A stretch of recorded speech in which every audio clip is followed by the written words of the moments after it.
in this pursuit. I remember when I appointed Willie Bett here, my assignment to him was we must open the Chinese market. I am happy that now the Ministry of Trade, Industry and Investment is aligned.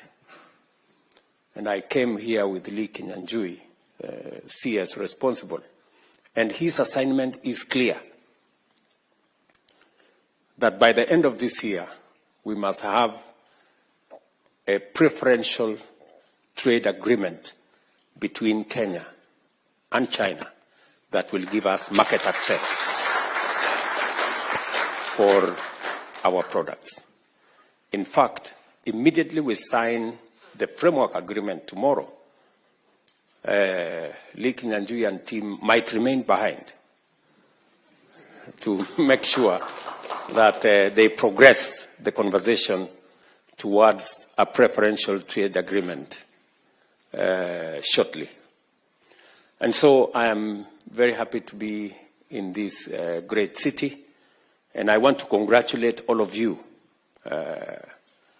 whether you are students or professionals or business people, for daring abroad and doing what you're doing in China, either sharpening your skills in schools, colleges, and universities, or you are deploying your knowledge and expertise in the professional space here in China, or those of you who are doing business. And when I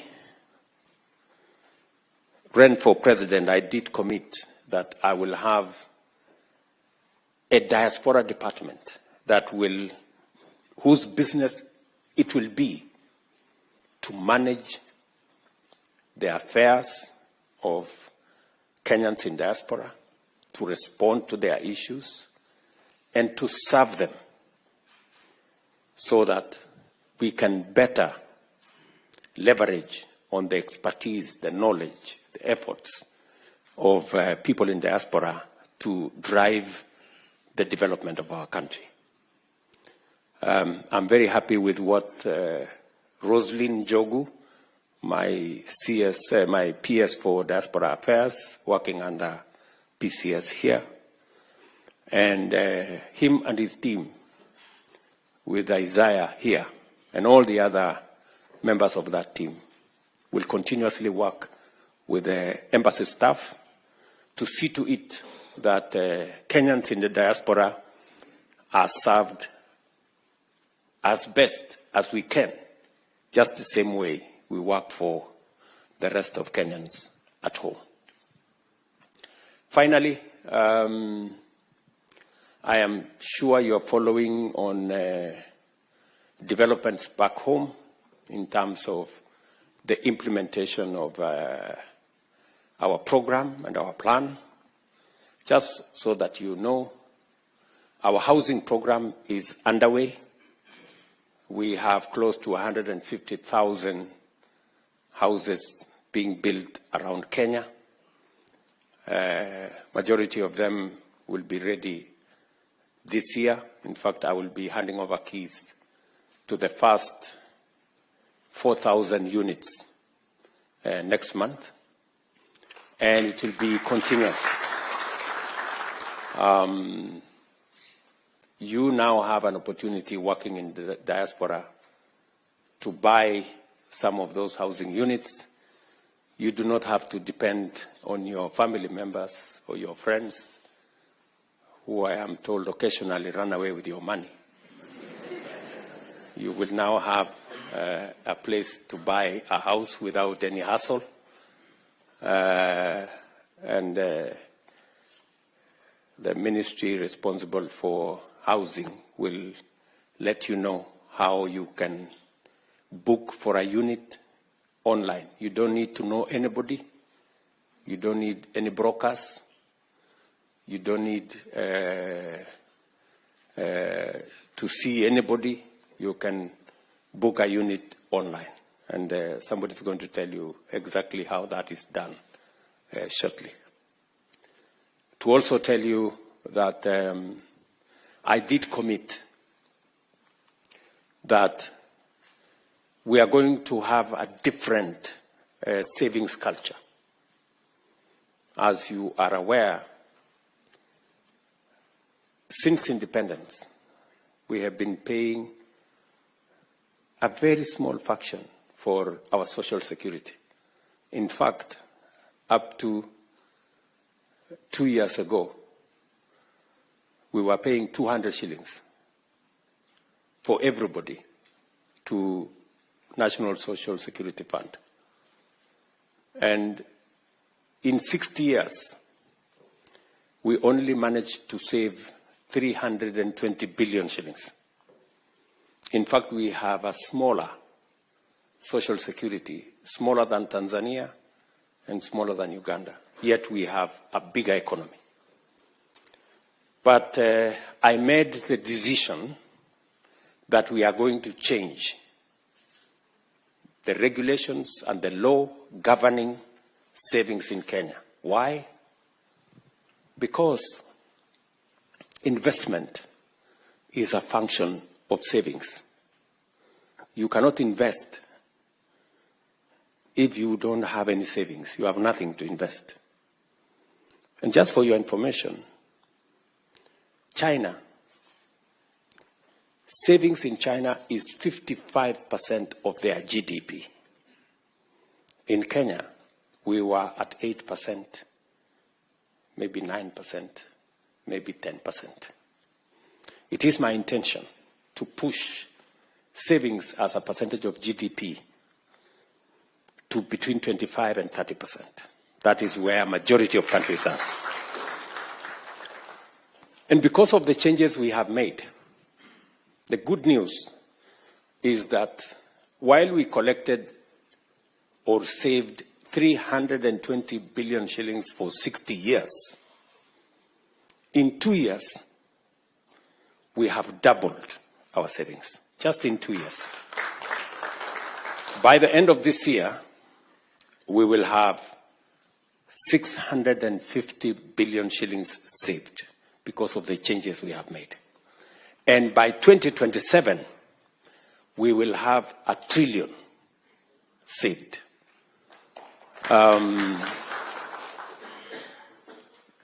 That is why I am not very popular with people who don't want to save. But for the people who want to save, they know what difference that is making. And that is how we are going to stop borrowing from other countries. We will be borrowing from our own savings to finance our own development. And if we must pay interest, let us pay interest to our own workforce in Kenya who are saving, instead of paying interest for, I don't want to mention countries where we are borrowing, where we are borrowing money. You know, the money we are borrowing from China, for example, is savings of the Chinese people, right? And you know that we are paying interest, and we are not paying small money. Why would we not pay Kenyans who are saving? That's the question I ask. So I'm very happy with the progress that we are making, and progressively people are beginning to see the reality of some of the interventions we are undertaking. I am also sure that you are aware that we have reformed our funding of our education system. We have straightened the CBC program that your chairman talked about. In 2022, there was a very big debate as to the implementation of CBC and the direction it was going. Immediately I came into office, I set up a presidential task force that gave us a way forward. And in 2 years, we've hired a record 76,000 teachers to support that program. We have changed the funding model. Today, the 23 universities that were almost bankrupt, if you speak to the vice chancellors of those universities, they will tell you the new funding model and I have one chancellor here, who is a member of the diaspora. This Chancellor of Cooperative University, he will tell you that that new funding model has made a whole difference in funding our universities and making sure that children, especially from poor backgrounds, get scholarships up to 90%, so that we give equal opportunity to all our children and that our education system leaves no child behind. You may also want to know that we have rolled out our universal health coverage program, commonly known as Taifa Care or SHA. And I was looking at the numbers last night. I get a report every evening at 10 p.m. And yesterday, 55,000 Kenyans registered. On average, every day, between 45 and 60,000 Kenyans register. For the first time, people who have never been on health insurance are experiencing health insurance. In the past, NHIF was reserved for people who are either salaried or they were in a position to pay. This time round, we have rolled out universal health coverage, a matter we have always wanted to do. I remember the NAC administration wanted to do it. And I remember we tried to do it under the Jubilee administration. And we couldn't manage. But I'm very proud that this time round, we took time, we created a legal framework. We took almost 2 years of planning, crafting the right framework, the right legislation, the right regulations. And today, I can proudly say that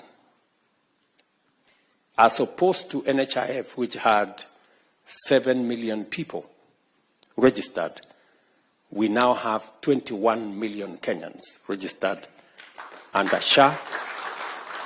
And I am confident that we will get finally, with the registration that is going on now, we will finally get to universality on matters health. And the program gives everybody a chance. For those who can pay, you pay in accordance with your income. And for those who cannot pay, the government of Kenya will step in to pay for indigents and the people who cannot be able to pay. I am very happy with the progress that has been achieved. And you now from the diaspora can pay health insurance for your family members if you want to. You can, from the comfort of your office, you can register yourself. Members of your family can be registered. You can register your dependents.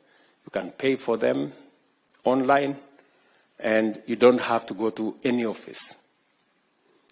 Today, we have moved Matters Health to a digital platform. Imagine those, whenever you went to hospital, the doctor used to write on a piece of paper. And it graduated to an exercise book. Somebody had an exercise book the doctor wrote somewhere. We no longer have the exercise books. Now it is on a digital platform. You don't have to carry no exercise book. All you need to do is to go to a hospital, produce your ID, and your health record will be pulled from a digital platform.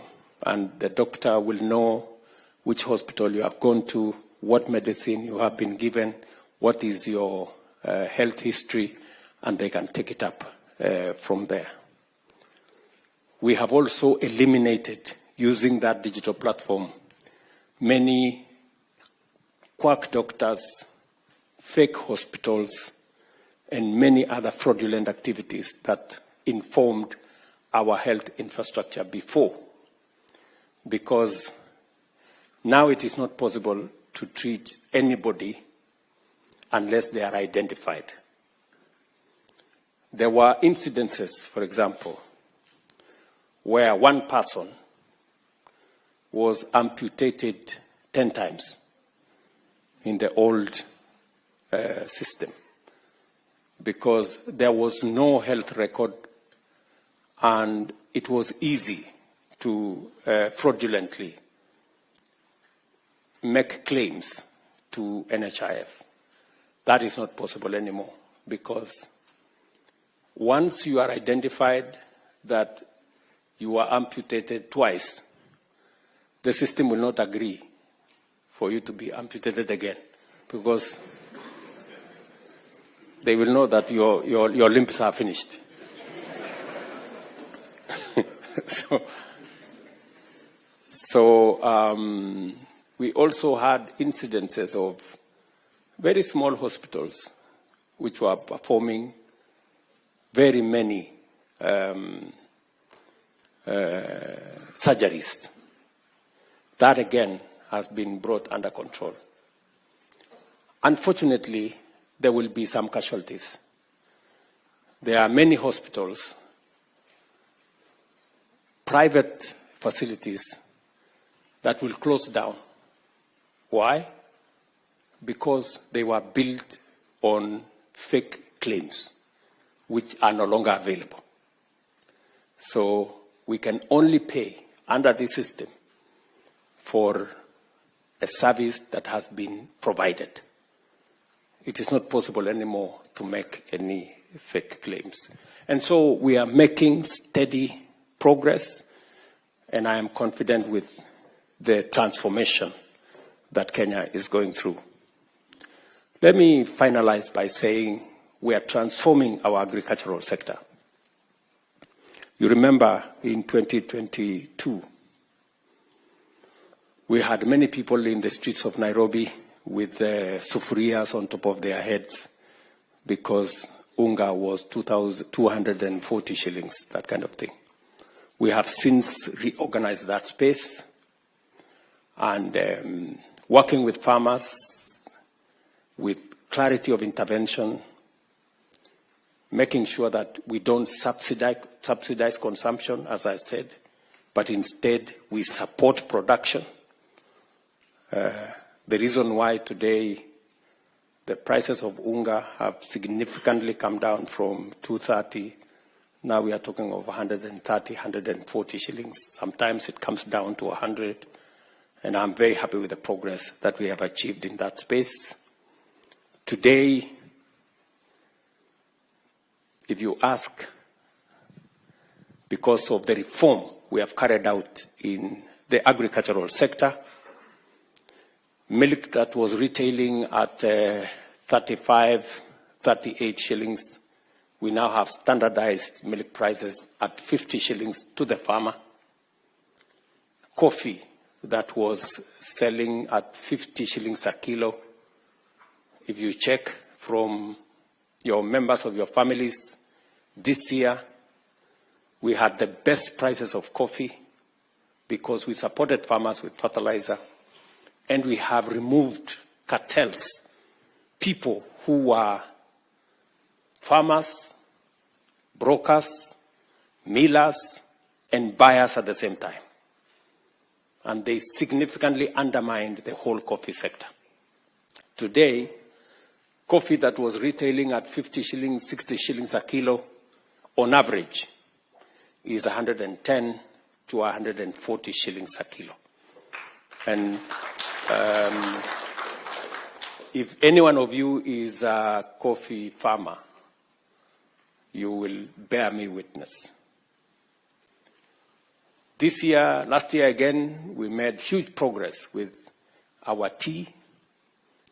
The year before, our total earnings from tea was 170 billion shillings.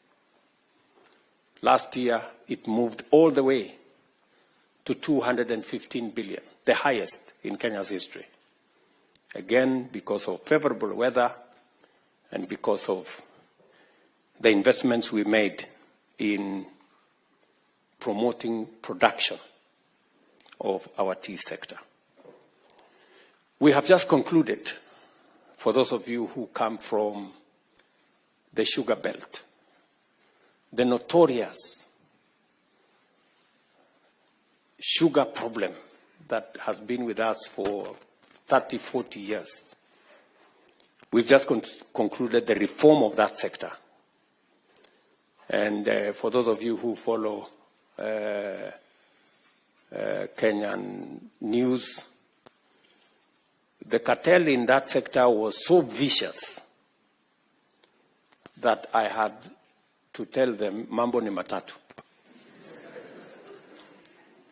And ever since I told them mambo ni matatu, now we have concluded the reform of that sector. And my intention is that, like the other sectors, the sugar sector that has suffered for many years, we are now going, the factories will now be able to pay farmers on time, pay workers on time, and for the first time, pay bonus to sugarcane farmers. The first factory did that last year. That is Mumias. And this year, we have concluded the reform process of Chemelil, Miwani, Mohoroni, Soni, and Zoya. And by the end of this year, you will see a very big difference. Just because of the interventions we made. Last year, contrary to what we have done all the years, we imported very little sugar. And in the next 2 to 3 years, Kenya will be a sugar exporting country. Because of the interventions we made, 200,000 acres of new land was put under sugar production, because farmers can now see that there is seriousness in the sugar sector. So, this is the interventions we are making as a government. We are pulling our country in the right direction, and I am very confident that Kenya is going to be a better place for all of us. We must consistently